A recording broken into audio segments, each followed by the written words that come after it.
Thanks for joining us for another episode of the Trucking Risk and Insurance Podcast, where we have your wonderful hosts, Chris Harris of Safety Dawg and myself, John Farquhar of Summit Risk Solutions. Today's guest, somebody special, really special.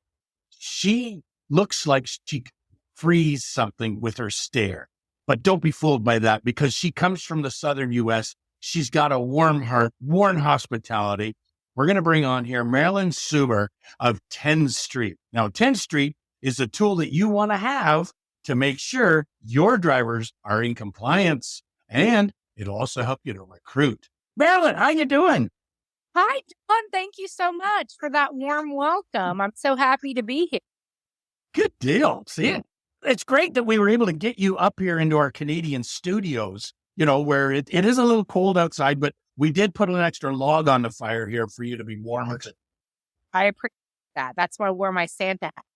Good deal. How you doing, Chris? And Marilyn's wearing her Santa hat, so I had to put a hat on as well, so that she wouldn't outstyle us.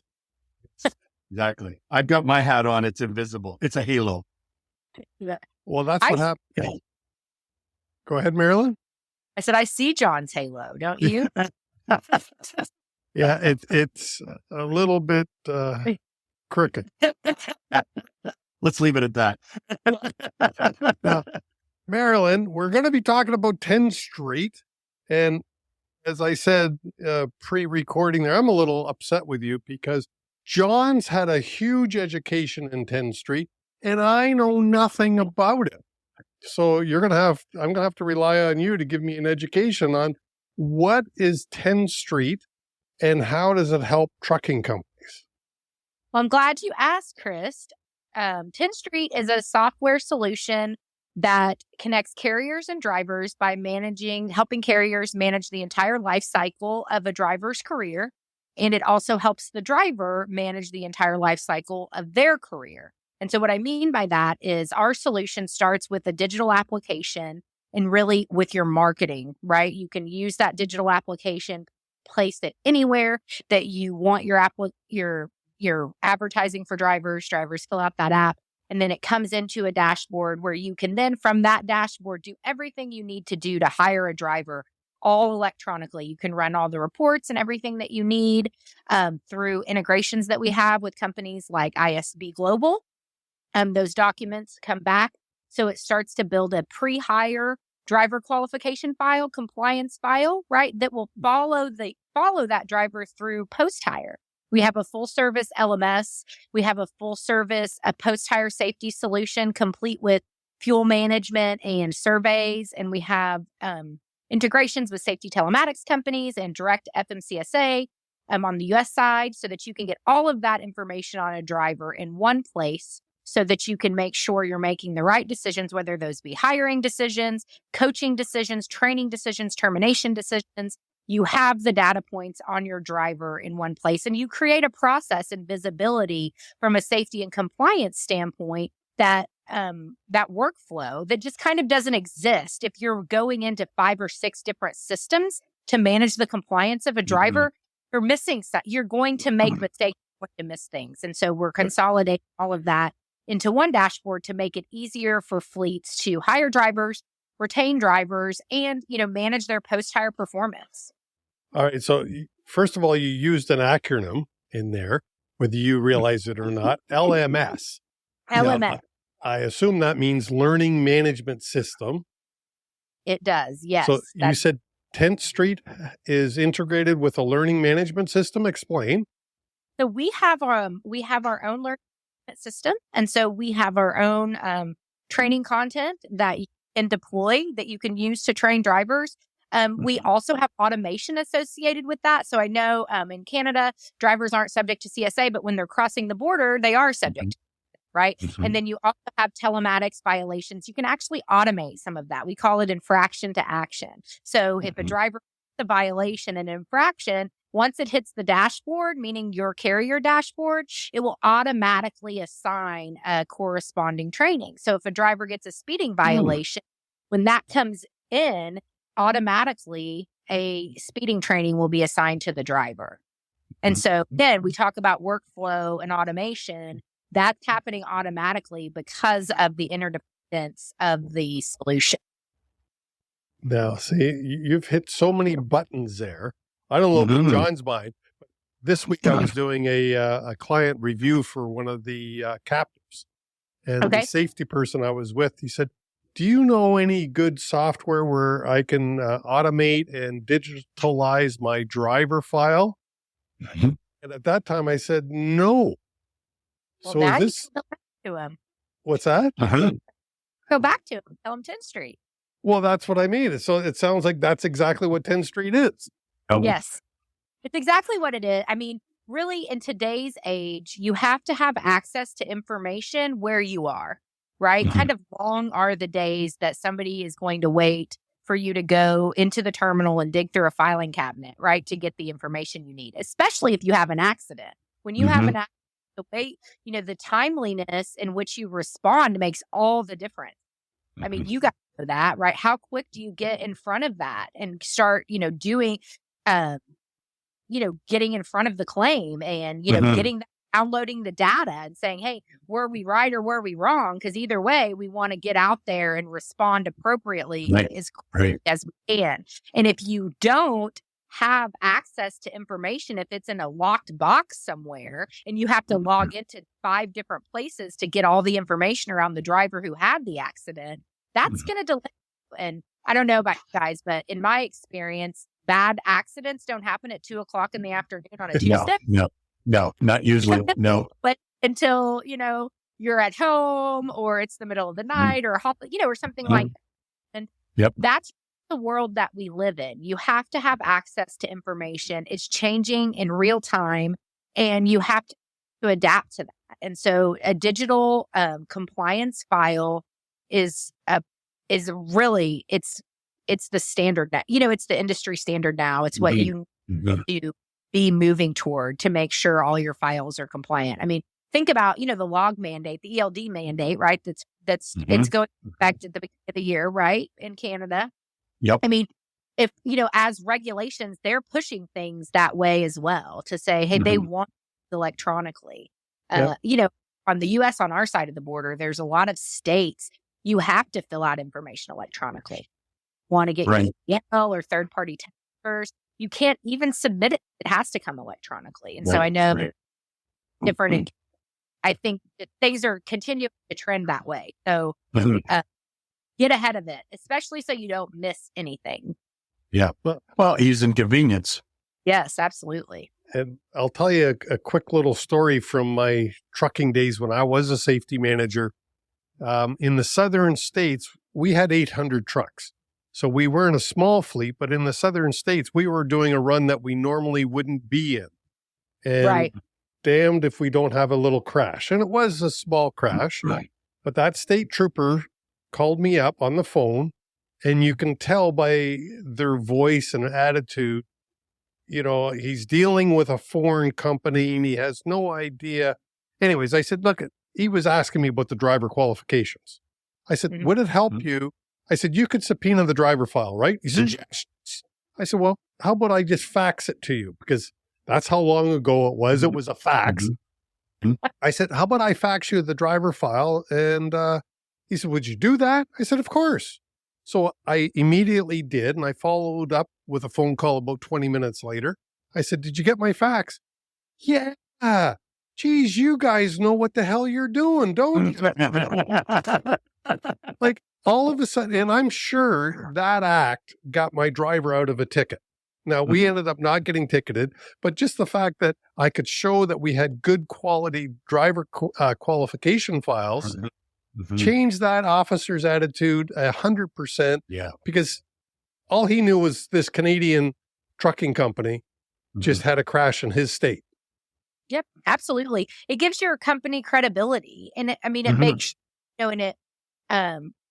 it makes me sleep better at night, right? Knowing that, have access to this type of solution, that it makes our whole industry better. Because anytime an accident like that happens anywhere, whether it's in the US or Canada, and a fleet can do something like that or show what we did, that improves the image of our entire industry. Because then, troopers and, people like insurance folks, they're starting to say, oh, these folks do know what they're doing, right? Mhm. They're able to, in one click almost, submit a file or, get it over in front of people, and it protects you. It gives you credibility. It improves, the overall image for all of us. Yeah. Mhm. And one of the other things you mentioned there that you kind of just slid by is you're in partnership, was that the word, with ISB, our friends over at Making Eligibility Easy? Yes, we are. So when we decided to move to start doing business in Canada and wanting to get involved with you wonderful folks, we really wanted to make sure we could offer something that was different, right? We didn't want to come up and just be another company or another salesperson calling on the area, right? They have enough to deal with. And we really pride ourselves on being able to offer a full service digital solution that allows carriers to be able to do everything electronically. And so our partnership with ISB allows us to do that because of technology through the Me platform, which allows a driver to sign a picture of their driver's license electronically and get those digital abstracts in Canada. So without that integration, it wasn't, a lot of our stuff is great and it's awesome, right? But we felt like that was a really key piece to be able to hire a driver more efficiently and effectively than you could do any other place. And then the rest is after that, our right? That's all the same for the most part. Do all of those things electronically. You can manage the file electronically. You can assign the training electronically, the telematics, and all of that. So that was a really important piece for us in our competitive differentiator in the Canadian market. I really wanted to ask if I'm using TenStreet, am I getting like reference checks done by you, and I'm getting the driver abstracts and criminal record searches supplied by you? So we don't do the employment verifications. What we do is we provide the vehicle for you to order those employment verifications. Now we can do them on your behalf if you wanted us to. That's a kind of separate from all of our other services. That would just be like an add-on service. If you wanted us to handle that for you, we could handle it for you. And then the abstracts, again, we're partnering with ISB. And so you would run the process through our system, right? But they would come from ISB would be the person who fulfilled those. Well, it's cool because they're a pain in the butt to get, especially if the driver is coming from other jurisdictions other than Ontario. It doesn't matter. The home province may not know how to get abstracts. If it's an Alberta company, may not know how to get them from Ontario, for example. Right. ISB just does it all. Yep. That's right. And you run all of that. If you're using TenStreet, you run it all through one platform. Right. And so it streamlines your process, but it also streamlines the process for the driver, right? So that the driver then, while they're trying to gain employment, it makes it easier for them. And in an environment where it's so tough to hire drivers, right? You really do have to make it easy to do business with you for the driver. And this is a big part of that. So, I mean, I think it's amazing you guys can get drivers to hand walk in documents. I mean, if we had to do that in the US, we would never hire anybody. I mean, I can't even imagine. So the fact that you guys can get drivers to do that, kudos to you.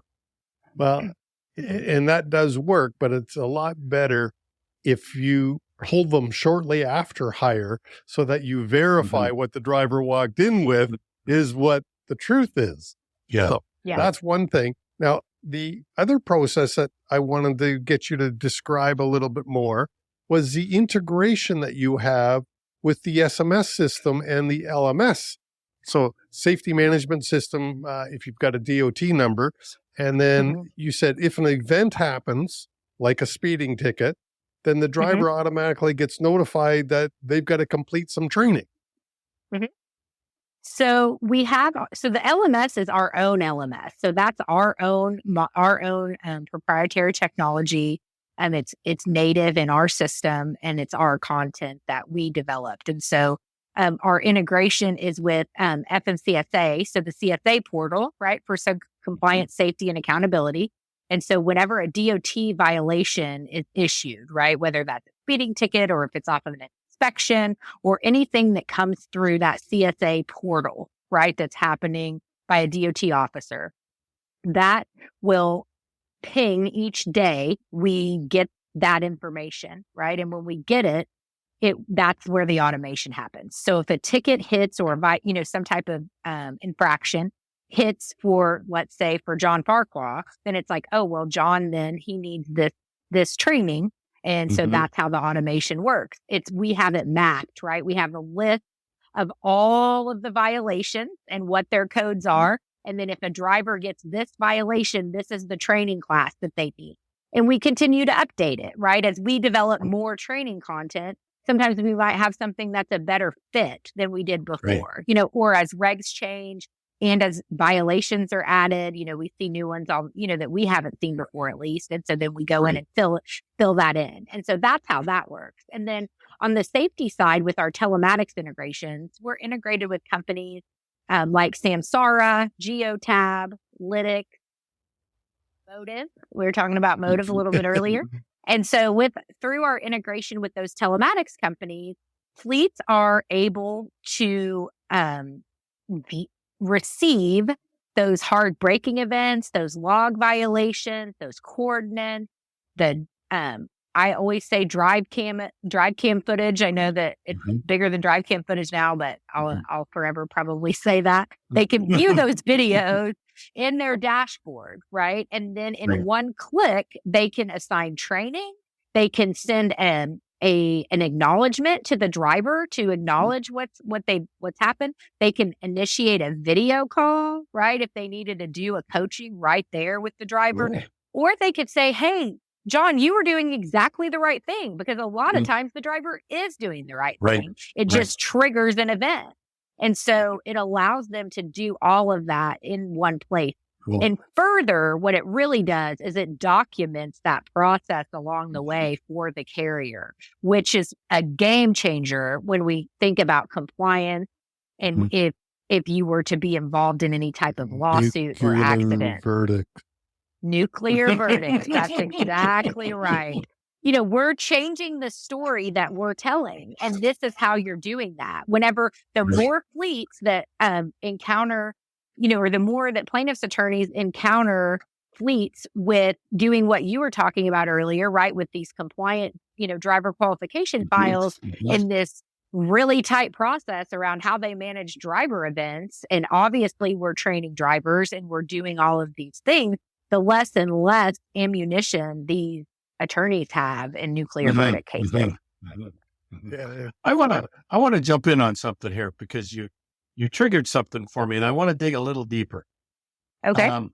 With the integration to the SMS system, so CSA scores and all that, is that related? So when that information comes through from FMCSA, is it information that is related to the motor carrier's DOT number, or is it related to the driver's name?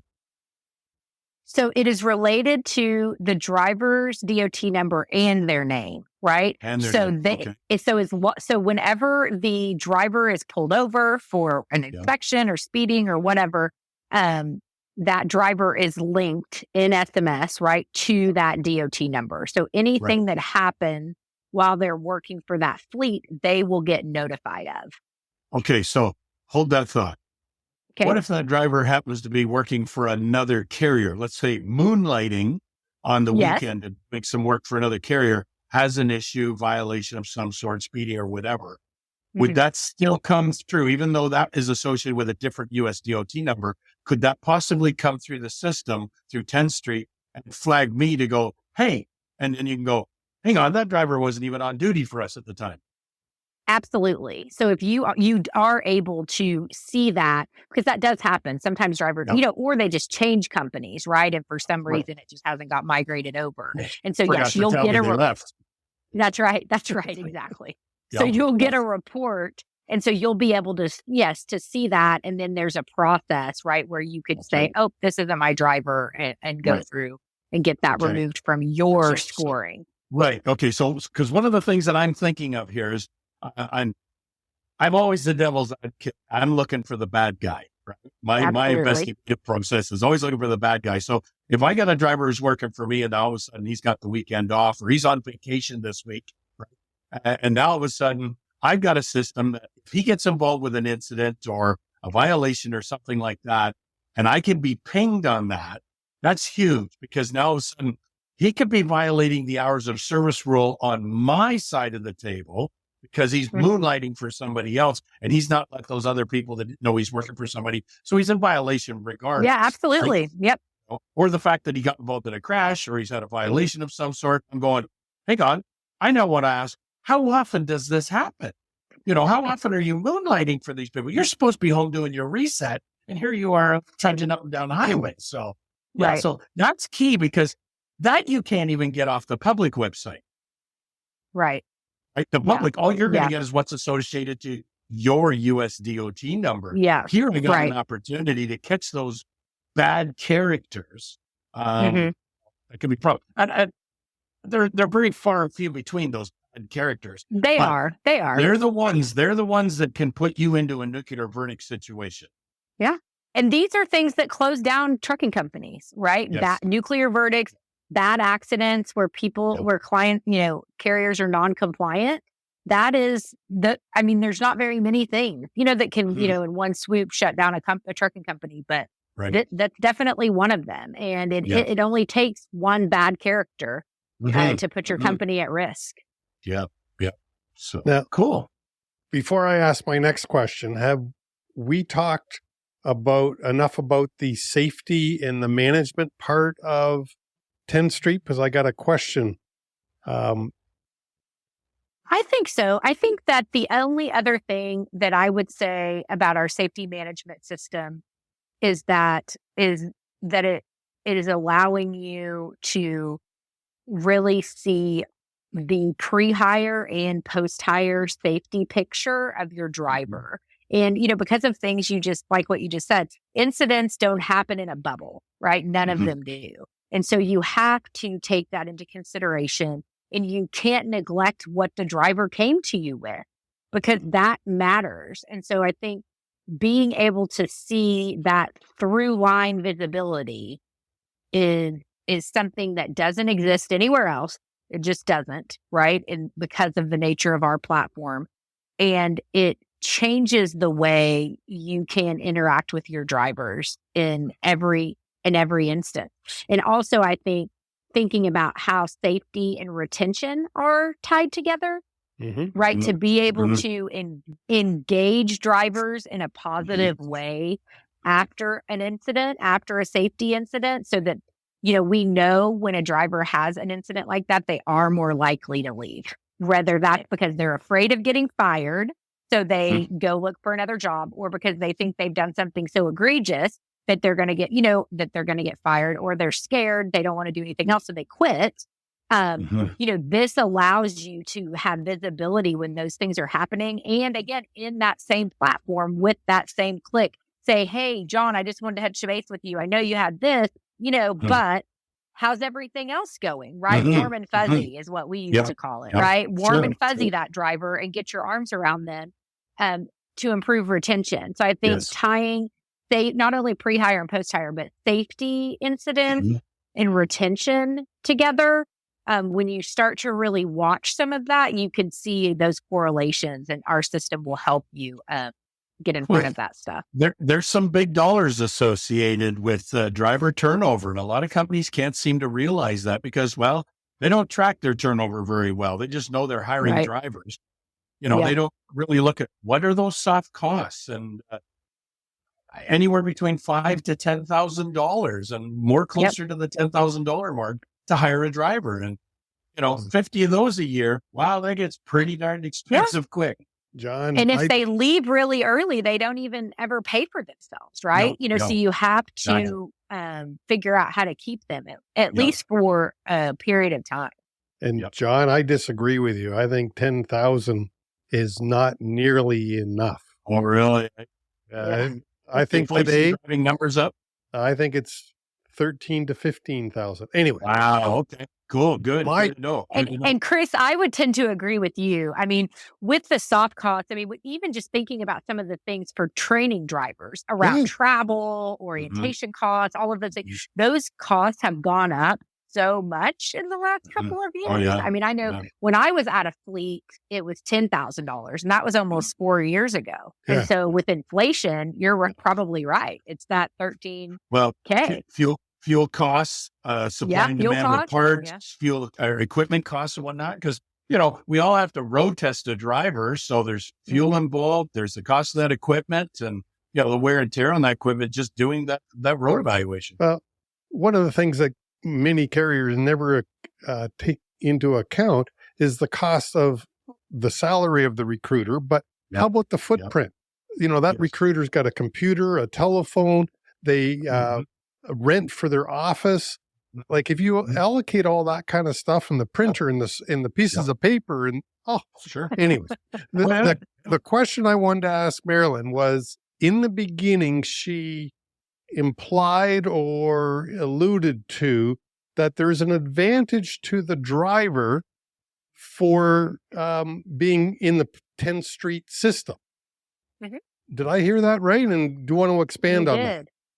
I do. So our Driver Pulse network, we have over 1.5 million drivers in that network, most of them U.S. drivers, right, to be fair, but we are, growing, starting to build. Canada. Yeah, we're growing that Canadian network as we speak. It's growing every day, right? And so we're excited about that.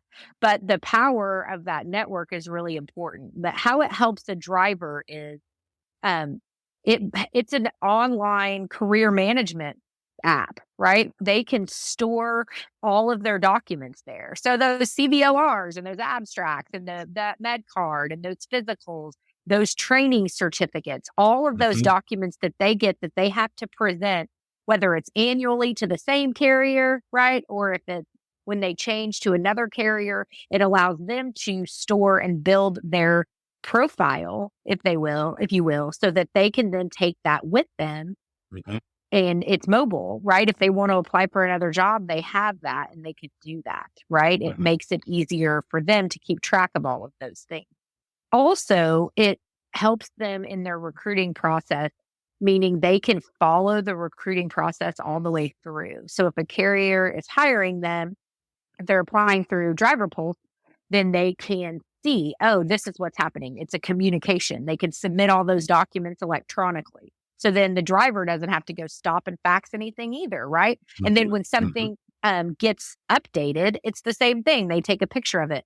Now, what we do for fleets is we have a post-hire mode for fleets so that when they hire a driver, it changes them into a post-hire mode. So then when they go to Driver Pulse, they're seeing that fleet's information, right? So they're not at risk of going, to get bombarded by other companies to apply for a job, right? It's that protects them. And then the fleet can then communicate with them to say, hey, policies change. There's all kinds of things that fleets need to communicate out to drivers, right? And so that they need to document that it's happened. And this allows them to do that in real time and kind of set that call to action for the driver in the recruiting process so that they know where to go to get that information, to sign those documents, to do all that throughout their entire career at that company.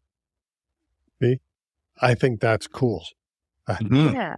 Because it makes it, for me, if I was a driver applying for a job, if I was already in the TenStreet system, that should speed up the whole process.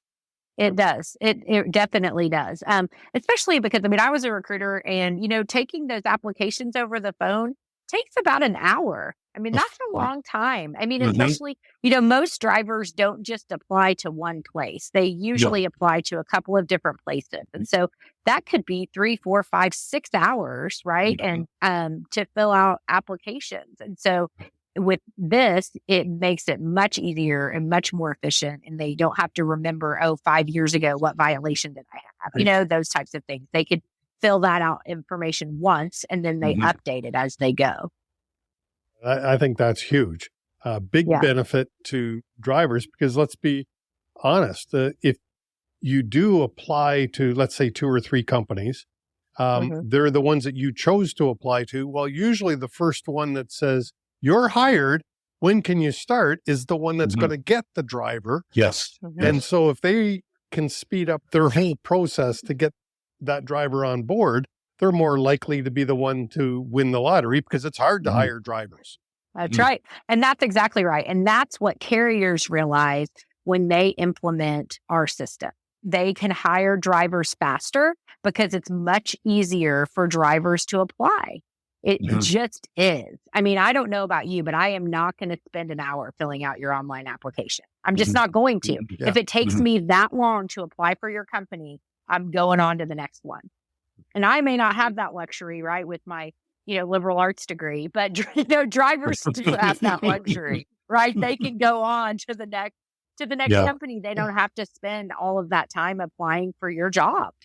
So once I filled out the application on TenStreet, then if I decide to switch jobs, all I have to do is update the application, say, this was my last employer, and then You can update your profile, but you still have to apply to the carrier specifically. So we take data privacy and data security very seriously. Right. And so your information is only yours. It doesn't get pushed to any carrier until you say, yep, I'm interested in Seaport. Yep, I'm interested in Challenger. So you would have to apply separately to each carrier, right? But your application would be there. 90% of it would already be complete. All you would have to do is then answer Challenger specific questions or Seaport specific questions, because every carrier asks the same questions, but then they all have their own specific questions that they have. Right. I like having my application form 90% done. Absolutely. I'm human, and I think we are all basically the same in that if there's a shortcut, a legal, ethical shortcut, we'll take it. Right. Yeah. Right. I mean, who wants to do it twice or 6 times? No one. Yeah. And we all try to remove redundancies in our life, right? I don't want to sit and type the same thing over and over and over again, and we have technology that, again, that technology is available. It's readily available, right? And so it's about fleets adopting it and putting these digital processes in place. And that's where the market is. And that's really what drivers, I think, expect in today's market. Yeah, no, that's awesome. Cool. Marilyn, last word. What have we covered everything that you wanted to get out to the public? I think so. Yeah, I think so. Right. I'm really excited. Thank you guys for having me on. We love Canada, and I've really enjoyed my travels back and forth. And I feel like an honorary Canadian. And so we're really excited to, see what the future holds and continue to do business in Canada and learn more and be able to meet the needs of the trucking industry, specifically north of our border. Wow. Cool. As you see, hopefully you've got your Tim Hortons mug. Not yet, but I do love Tim Hortons. I go as soon as I land in Pearson, right? That's my first stop is Tim Hortons. Well, and it's not just Pearson. I mean, you've been out the East Coast already from TenStreet because you were out with our friend Kelly Henderson at one of her events. And yes, they do a great job. If you have never been to one of Kelly Henderson's events, then you definitely need to get out there because they do an amazing job with putting on an event. So cool. Well, and John, it's time. Let's take our hats off to our guest. Yes. Oh, there's that halo. We'll take our hats off to our guest. From TenStreet. Well, you were the one that came on with the hat, so I thought I'd join you with the hat. There you go. Well, I appreciate that. Thank you guys so much for having me on this Friday afternoon. And if I don't talk to you again before the holidays, have a happy holiday season. Merry Christmas. Thank you very much. Merry Christmas to you. I have to thank Marilyn.surber of TenStreet for coming on the show this week. I didn't know anything about TenStreet, and now I got to say, this is the way to be bringing drivers on board. So thanks very much, Marilyn, and Merry Christmas to you all. This will be the last show, the last time Trucking Risk and Insurance podcast is on this year, and we will be back in the first week of January of 23. So to all of you, all the best of the holidays and Happy New Year. Thanks for tuning in. That's it for this week, the Trucking Risk and Insurance podcast.